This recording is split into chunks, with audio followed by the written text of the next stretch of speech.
I follow a ton of NFL media types on Twitter. I saw one this morning saying, don't be, quoting an unnamed executive, don't be surprised, quote unquote, if the 49ers select Mitchell Trubisky second overall. And from your experience in your many years of being in front offices, Raiders and Browns, and obviously the Patriots, did you ever, where does that come from? Did you ever put out misinformation or information, or just because you're talking to friends in the league and that gets around? How does something like that happen? Lyndon Johnson, when he was in the White House, I read this in Ben Bradley's book. Ben Bradley got a phone call at 6 o'clock in the morning from Lyndon Johnson, and Lyndon Johnson was reading the Washington Post, and he said, there's 2 articles that I don't know the source in. The one from Health and Human Service and this other article. One guy was on an airplane flying away last night, and the other guy's in the hospital. So tell me who the source is. So when I read a story like this, Rich, I go back to Lyndon Johnson, and I think that's a plan. All of a sudden, the 49ers are discussing Trubisky because we know in Cleveland, whatever everybody thinks, Cleveland is debating internally whether they want to pick Trubisky at 1 or whether they want to pick Myles Garrett. So what would be the smart play if you're the 49ers? Convince everybody you want Trubisky.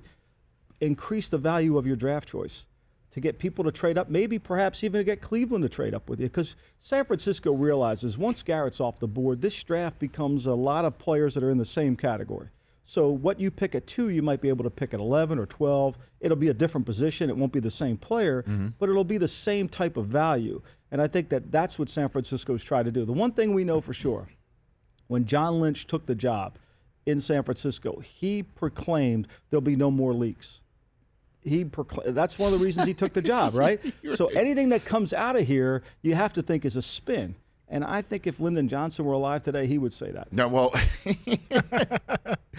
in that said, though, do you recall in your days in a front office biting on something like that, or knowing someone who bid on something like that? I think when you're young, you always do. I think you always think, oh, my gosh. And then, there's a guy, Louis Oliver. I remember Louis Oliver as a safety from Miami. He was a big size speed safety. I want to say this was the 89 draft.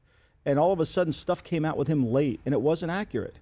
And his draft talk stopped. I mean, look at Collins from the Cowboys. The whole thing that happened with him, with the girlfriend that got shot. And Lyle Collins. I mean, that came out late. That proved to be the Cowboys benefited from that. They got really a first-round talent as a free agent because you had no time to research it. You had no time to really understand what you were getting into, so you had to pass. And I think that these situations this last week, you want to make sure you don't fall for any of that. The Rich Eisen Show, weekdays at noon Eastern on Audience.